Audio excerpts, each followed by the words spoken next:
ఏమిటి కదా కొత్త వేరమ తగిలిందండి, తెలిసిందా? అప్పుడే వచ్చింది కోపం. ఎంత ముక్కు పెట్టిన ముఖ్యమే. అవునవును, ఎవరి మాటలు వారికి ఇంపుగానే ఉండును. ఈ పూట తప్పక పైకించాలని చెప్పి వెళ్ళి అతను ఇలా ముస్తాపై కూర్చున్నందుకు తగిన ఫలమిది.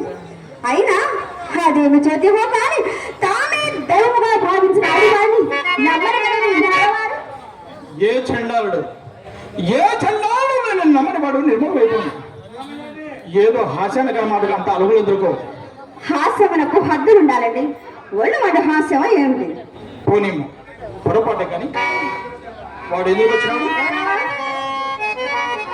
వాడే గంగరాజు. ఆ సంగతి మీకెవరు చెప్పినారు? నేనే చూసినాను. వీళ్ళకి మనం చూస్తున్నాం. మీ అమ్మ కంటపడి చూస్తున్నాయి. పేరేటి గుమ్మంకి వచ్చేసరికి అతను ఏం చేశాడు కదా? ఏం చేశాడు? వచ్చాడు. ఆ పాపన నన్ను చూసి అతను చూసి నేను తెల్లపోయినా. అంతటితో అతనికి అనుమానం కలుకున్నట్టు కోదికములాడుతూ కొంత దూరం వెంట వెళ్ళి సాగనంపి వచ్చాను. తెలిసిందా? ఓహో, అతని రాకల గురించి ఇతను అడిగే ఉన్నది. అతడు ఏమి చెప్పినా తెలియకుండా ఇతనికి నేను ఏమి చెప్పాడు చిక్కి. ఇవి వెడియాలు తెలివితేటలు బెల్లడి సైతం కామరెట్లు పలకరించగలను. మరి ఎందులోకి తీసుకుని అతన్ని అడిగినా ఏమన్నారండి? ఏదో మేము కావాల్సి ఇచ్చినాడు చెప్పినా. చెప్పినారు కదండి, మరి మీకు ఈ సందేహం ఎందుకు? నా సందేహమా? చెప్పినా తమ కోపించుకోరు కదా. నాయందేమైనా తప్పుండినను కదా. శబాష్, అది మాట. ఇదిగో ఇప్పుడు చెప్పేది మేము వచ్చిన వాళ్ళు పిచ్చలు విడిగా బీదికమున పోక అదరచు బెదరచు పెరిటారట. అది కాదు, అప్పుడే వచ్చిన కోపం. అప్పుడే మమ్మల్ని చూపించుతున్నావు. మరి ఆ సంగతి కూడా అతన్ని అడగకపోయినా మరి అడిగిన వాళ్ళని అంతలో ఒక బాల మిత్రులకు పడి బహుకాల సమావేశం వల్ల పరమాత్మ చేత కుశల పరిశ్రమ వేయి చూపుతుంది.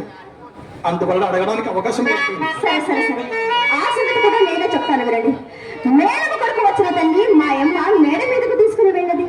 ఇంటికి వచ్చిన వారికి మర్యాద చేయాలి కదా అని కూర్చోవేసి కూర్చోమని చెప్పి తాములమయ్యను వచ్చిన పని వదిలిపెట్టి ఏదో పదక ప్రసంగం రాచుండగా అంతటి నా కోపం వచ్చిందండి. నేను చక్కగా మేడ కిందికి వచ్చేసాను. మా అమ్మ నా మనసు కనిపెట్టినది కాబోలు తోట చెమట కన్నా మిషన్ మీద దొడ్డిలోనికి తీసుకొని వచ్చి కావాలనే సాగనంపింది. మీరు నమ్ముడు నమ్మకపోండు. మీ మానవ ఏదో బాగా ఎప్పుడమ్మలేదు. నాతో మనసు మనసంత బద్దమాడగలేదే అని అనుకున్నాను. మీతోనే కాదండి,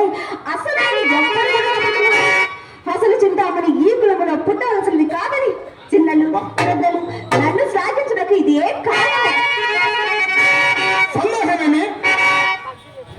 ఎవరి మాట అయ్యేలా నేను ఎన్ని మాటలను సహించలేదు చింతామణి. ఎవరి మాట ఏలని